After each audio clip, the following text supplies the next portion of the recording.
তারাবি যদি 20 রাকাত না পড়তে পারি তাহলে কত রাকাত পড়া উচিত? তারাবিতে আমরা যে দোয়া পড়ি এবং মুনাজাতে যে দোয়া করি এটা সুন্নাহ সম্মত কিনা? রোজা রাখা অবস্থায় স্বপ্নদোষ হলে রোজা থাকবে কিনা? শাহাদাত জানতে চেয়েছেন রোজা থাকা অবস্থায় হাতের বা পায়ের নখ কাটা যাবে কিনা? সাইদুর রহমান জানতে চেয়েছেন ইফতার ও সাহরিতে সাহারের নিয়ত সম্পর্কে কিছু বলবেন, মুখে আরবি উচ্চারণ করা কি জরুরি? মুখতিয়ার করিম আপনি জানতে চেয়েছেন রোজা থাকা অবস্থায় ওযুর সময় গড়গড়া কুলিও নাকে পানি দেওয়া যাবে কিনা? আর বিলম্ব না করে চলুন তাহলে আপনাদের যে সমস্ত প্রশ্নগুলো আমাদের কাছে চলে এসেছে সেগুলোর উত্তর দিতে আমরা শুরু করি। হাব মন্ডল জানতে চেয়েছেন রোজা অবস্থায় আতর বা পারফিউম করার বিধান কি? উত্তর হলো জায়েজ আছে, কোনো অসুবিধা নেই, আতর পারফিউম ব্যবহার করা যাবে, রোজা রেখে তেল ব্যবহার করা যাবে, কোনো অসুবিধা নেই। সাইদুর রহমান জানতে চেয়েছেন ইফতার ও সাহারিতে সাহারের নিয়ত সম্পর্কে কিছু বলবেন, মুখে আরবি উচ্চারণ করা কি জরুরি? ভাই সাইদুর রহমান, নিয়ত হলো ইচ্ছা করার নাম। নিয়ত শব্দের অর্থ হলো ইচ্ছা করা, আর ইচ্ছা মানুষ মন দিয়ে করে। আমি ইচ্ছা করেছি অর্থাৎ আমি মনে মনে কোনো প্ল্যান করেছি, এটার নামে হলো নিয়ত করা। রোজার নিয়ত করতে হবে অন্যান্য সমস্ত আমলের মতো, ইন্নামান আমানবির নিয়ত, সমস্ত আমলের নিয়তের উপর নির্ভরশীল। নিয়ত না থাকলে কোনো আমলই গ্রহণযোগ্য হবে না। কিন্তু নিয়তের মানে এই নয় যে মুখে উচ্চারণ করতে হবে। শরীয়ত আমাদেরকে মুখে উচ্চারণ করে নিয়ত করার কোনো শিক্ষা দেয়নি, এবং রোজার জন্য আলাদা কোনো নিয়তের শিক্ষা আল্লাহ তাআলা দেননি। নামাজের ক্ষেত্রে কোনো নিয়ত, রোজা মুখে নিয়ত করার কোনো শিক্ষা আল্লাহ তাআলা দেননি। অতএব আমরা মনে মনে আমি যে রোজা রাখছি এটাই আমার নিয়ত হিসেবে যথেষ্ট হবে। আপনি ভোর রাতে কেন খেতে উঠেছেন? রোজা রাখার জন্য উঠেছেন, এর মানে হলো আপনার রোজা রাখার ইচ্ছা আছে, বাস নিয়ত আছে। আলাদা করে সেটাকে মুখে উচ্চারণ করা আর কোনো নির্দেশ ইসলাম আমাদেরকে দেয়নি, কোনো প্রয়োজন নেই। এটাকে জরুরি মনে করলে একটা দোয়া বানাই দিচ্ছি আমরা, নাওয়াইতু আন আসুমা গাদান ইত্যাদি, এরকম দোয়া বানিয়ে নিলে সেটি বরং বিদআতে পর্যবেসিত হতে পারে যদি সেটাকে আমরা সুন্নাহ মনে করি বা রোজার জন্য গুরুত্বপূর্ণ বা জরুরি মনে করি। সারজুর রিমা এই আইডি থেকে আপনি জানতে চেয়েছেন রোজা রেখে ঠোঁটে পেট্রোলিয়াম জেলি ব্যবহার করা যাবে কিনা? ঠোঁটে যদি খুব বেশি ফেটে যায়, খুব বেশি বিরক্তির কারণ হয়, তাহলে হালকা করে দিতে পারেন। কিন্তু আপনার একান্ত যদি ঠোঁট না ফাটে বা খুব বেশি কষ্ট না হয়, তাহলে পেট্রোলিয়াম জেলি ঠোঁটের ব্যবহার খুব বেশি করে করলে আপনার সেটি আমাদের থুতুর সাথে ভেতরে যাবে, সে আশঙ্কা আছে। এই জায়গা থেকে এটি করা অনুচিত এবং অনুত্তম এবং করা যাবে না। রোজা রেখে মেহেদি নখে আর মাথায় দেয়া যাবে কিনা? রোজা রেখে হাতে, নখে ইত্যাদিতে মেহেদি দেওয়াতে কোনো অসুবিধা নেই। আবু বকর সানি আপনি জানতে চাইছেন শয়তানকে রমজানে বেঁধে রাখা হয় কিন্তু তারপরও নামাজে মন স্থির থাকে না, এর জন্য কি করতে পারি? শয়তানকে রমজানে বেঁধে রাখা হয় কিন্তু আমাদের মন বা প্রবৃত্তি যেটা আছে তাকে বেঁধে রাখা হয় না, অতএব সে তো আমাদেরকে মন্দ কাজের দিকে পরিচিত করে। আল্লাহ বলেছেন ইন্নান নাফসা লাম্মারাতুন বিসসু, মানুষের প্রবৃত্তি মানুষের খারাপ কাজের নির্দেশ দেওয়া। অতএব শয়তানই শুধুমাত্র যে এই কাজ করে তা নয়, সেই জায়গা থেকেই আমাদের নফস বা প্রবৃত্তি আমাদেরকে কিন্তু ক্ষতিগ্রস্ত করে, সেটাকে নিয়ন্ত্রণ করা শিখতে হবে। মেহেদি হাসান মির্জা জানতে চেয়েছেন রোজা রেখে নাক বা কানের ড্রপ ব্যবহার করা যাবে কিনা? ভাই মেহেদি হাসান, রোজা রেখে নাকে ড্রপ দিতে পারবেন না, কারণ নাকে ড্রপ দিলে সেটা গলায় যেতে পারে। নবী সাল্লাল্লাহু আলাইহি ওয়াসাল্লাম বলেছেন ওয়ামাদমিদ ইল্লা আন তাকুনা সাইমান, তুমি কুলি করবে কিন্তু রোজাদার হলে গড়গড়া করতে যাবে না, কারণ গড়গড়া করলে ভিতরে পানি যেতে পারে। নাকে ড্রপ দিলে সেটা যেহেতু ভিতরে যেতে পারে, অতএব সেই জায়গায় দেখেন নাকে ড্রপ দেওয়া যাবে না রোজা রেখে। কিন্তু কানে ড্রপ দিতে পারেন, চোখে ড্রপ দিতে পারেন, যে চোখের সাথে আপনার আমাদের গলার সম্পর্ক নেই, কানে ড্রপ দিতে পারেন, সেটারও সরাসরি সম্পর্ক নেই। যদি আপনি গলায় স্বাদ অনুভব করেন ড্রপ দেওয়ার পরে কানে বা চোখে, তাহলে সেক্ষেত্রে আপনি সে রোজা আবার রেখে দিবেন, কিন্তু নাকে দিতে পারবেন না, যেহেতু নাকে দিলে সেটা ভেতরে যায়। এমনি হাসানুল করিম জানতেছেন রোজা অবস্থায় স্ত্রীর কতটুকু কাছাকাছি যাওয়া যাবে? রোজা অবস্থায় স্ত্রীর সাথে সম্পূর্ণ পাশাপাশি শোয়া যাবে, থাকা যাবে, এমনকি চুম্বনও করা যাবে, আলিঙ্গনও করা যাবে, কোনো অসুবিধা নেই। শুধুমাত্র স্ত্রীর সহবাস সেটি করা যাবে না।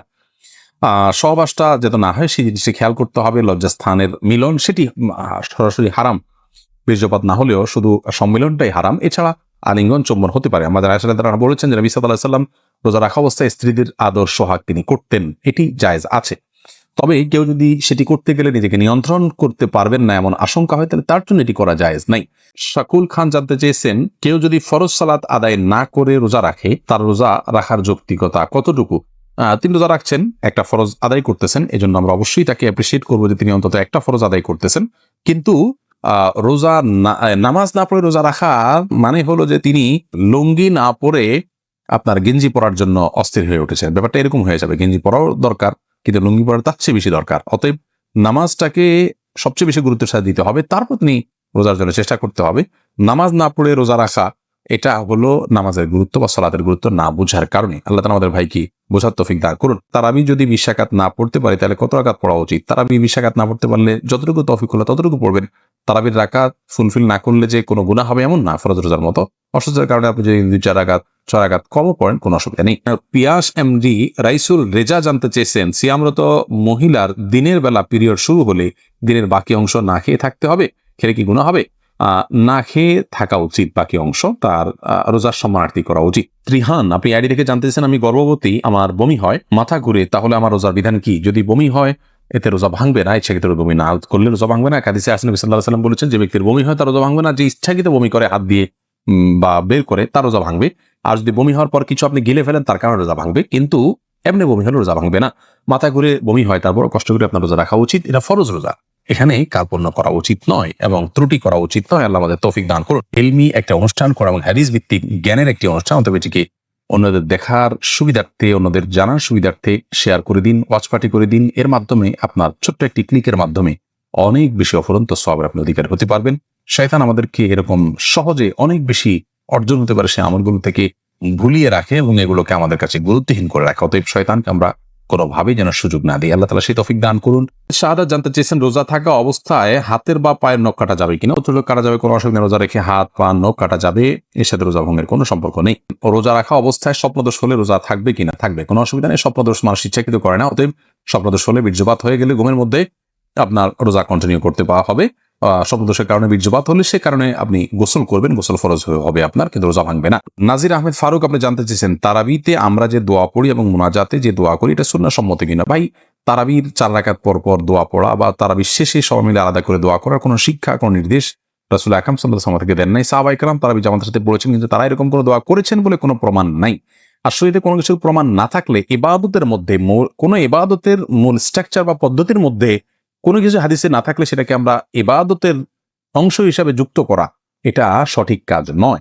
আমরা মনে করি যে এটাকে কেউ যদি তারাবির অংশ মনে করেন তাহলে ভুল হবে। হ্যাঁ, মাঝে মধ্যে করলেন সেটা ভিন্ন কথা। সালাতের পর দোয়া কবুল সেই জায়গা থেকে যা যা মতো দোয়া করলেন সেটাও অসুবিধা নেই, এটা ঐচ্ছিক বিষয়। কিন্তু সিস্টেম বানিয়ে নেওয়া এবং এটাকে একটা ফরম্যাটে আনা, যে নিয়মিত এই কাজটা করা, সেটা কিন্তু সঠিক নয়। ইখতিয়ার করিম, আপনি জানতে চেয়েছেন রোজা থাকা অবস্থায় ওযুর সময় গড়গড়া কুলিও নাকে পানি দেওয়া যাবে কিনা? ভাই বখতিয়ার, খুবই গুরুত্বপূর্ণ একটা প্রশ্ন আপনি করেছেন। রোজা অবস্থায় ওযুর সময় গড়গড়া করা, কুলি করা, নাকে পানি দেওয়া, এগুলোর ব্যাপারে ইসলামের শিক্ষা দৃষ্টিভঙ্গি হলো যে নাকে পানি দেওয়া যাবে, খুব বেশি টান দেওয়া যাবে না জোর করে। আর গড়গড়া কুলি করবেন, কিন্তু খুব বেশি গলার ভিতরে নিয়ে গড়গড়া করবেন না। কারণ নবী সাল্লাল্লাহু আলাইহি ওয়াসাল্লাম বলেছেন যে ওয়া মাদমিদ ইল্লা আন তাকুনা সাইমান, তুমি গড়গড়া করেই কুলি করবে, কিন্তু রোজাদার হলে তখন করবে না, যেহেতু তোমার ভেতরে গলার ভেতরে পানি চলে যাওয়ার ভয় আছে। চলে গেলে সেক্ষেত্রে রোজা ভঙ্গ হয়ে যাবে। অতএব গড়গড়া করা রোজা অবস্থাতে অনুচিত।